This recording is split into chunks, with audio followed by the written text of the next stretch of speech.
ဘသူမှမရှိတဲ့အချိန်ကောင်မလေးဟာယောက်ျားလေးရေချိုးခန်းထဲကိုခိုးဝင်ပြီးရေချိုးခဲ့ပါတယ်ဒါပေမဲ့တဝက်လောက်ရောက်တော့တယောက်ဝင်လာတာကိုသတိထားမိလိုက်ပါတယ်သူအလုရှုံနေတော့သူမကသတိမထားမိအောင်ခိုးထွက်ဖို့စူးစမ်းခဲ့ပေမဲ့သူမဟာထွက်ပြေးရင်းနဲ့သူမရဲ့ရေချိုးခန်းသုံးပစ္စည်းအိတ်ကိုမတော်တဆပြုတ်ကျသွားစေခဲ့ပါတယ်အဲ့ဒီချိန်မှာပဲအပြင်မှာတခြားယောက်ျားတွေဝင်လာတန်းကိုကြားလိုက်ရတဲ့အတွက်ဂျွန်ကအဲလစ်ကိုသူ့ရဲ့ရေချိုးခန်းနဲ့အမြန်ဆွဲသွင်းလိုက်ပါတယ်အဲ့ဒီတော့သူတို့နှစ်ယောက်ဟာရေချိုးခန်းတစ်ခုထဲမှာအတူတူပိတ်မိသွားပါတော့တယ်အနေရခက်စွာနဲ့အချင်းချင်းကြည့်နေမိကြပေမဲ့ရေးစားတစ်ခါမှမထားဘူးတဲ့ကပတိန်ဂျွန်အတွက်တော့ဒါဟာသူ့အတွက်ခြေဖျားတွေတောင်ကွေးသွားလောက်အောင်အရှက်ရစရာဖြစ်ခဲ့ပါတယ်တစ်ချိန်တည်းမှာပဲအပြင်မှာအဆောင်လုပ်ပေးနေတဲ့လုပ်ဖော်ကိုင်ဘက်ကဝမ်းရှော့နေလို့တွားနေရကနေနောက်ဆုံးတော့ပြန်ရောက်လာပါတယ်ရေချိုးခန်းထဲကနေယောက်ျားတစ်ယောက်ထွက်လာတာကိုမြင်တော့သူအရန်ကိုအံ့ဩသွားပါတယ်ပြီးတော့ချက်ချင်းဆိုသလိုပဲအဲလစ်ကလည်းထွက်လာပါတယ်ဂျွန်ကသူမကိုတန်ရှင်းတဲ့အဝတ်အစားတစ်စုံပြပေးခဲ့ပါတယ်လုပ်ဖော်ကိုင်ဘက်ကအဲလစ်စိတ်ဆိုးမှကိုစိုးရိမ်ပြီးသူ့အနေနဲ့ဘိုက်မကောင်းလို့သာထွက်သွားရတာဖြစ်ကြောင်းကမန်းကရန်ရှင်းပြခဲ့ပါတယ်ဒါပေမဲ့အံ့ဩစရာကောင်းတာကစိတ်ဆိုးမဲ့အစားသူမကဝမ်းသာနေပုံရပါတယ်မကြခင်မှာပဲအဲလစ်မီတက်စခန်းမှာရိုက်ကူးခဲ့တဲ့အစီအစဉ်ဟာကုမ္ပဏီရဲ့ရွေးချယ်မှုအဆင့်ကိုအောင်မြင်သွားပြီးရေပန်းစားဆုံးစည်ရင်းမှာတောင်ထိတ်ဆုံးကရပ်တည်ခဲ့ပါတယ်မီတက်သမားတွေလည်းအဲ့ဒီဆောင်းပါးကိုတွေ့သွားပြီးသူမအပေါ်ထားတဲ့သူတို့ရဲ့အမြင်တွေစတင်ပြောင်းလဲလာပါတယ်ဒါပေမဲ့အဲလစ်ကဂျွန်ကိုဖုံးဆက်ဖို့ကြိုးစားတဲ့အခါ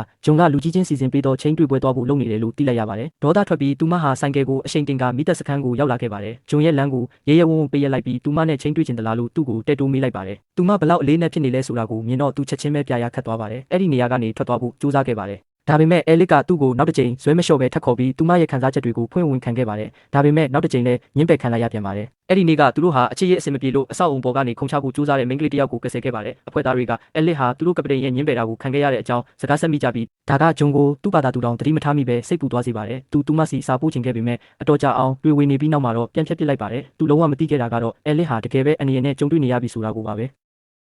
အပိုင်းလေးမှာပြန်ဆောင်ကြမယ်နော်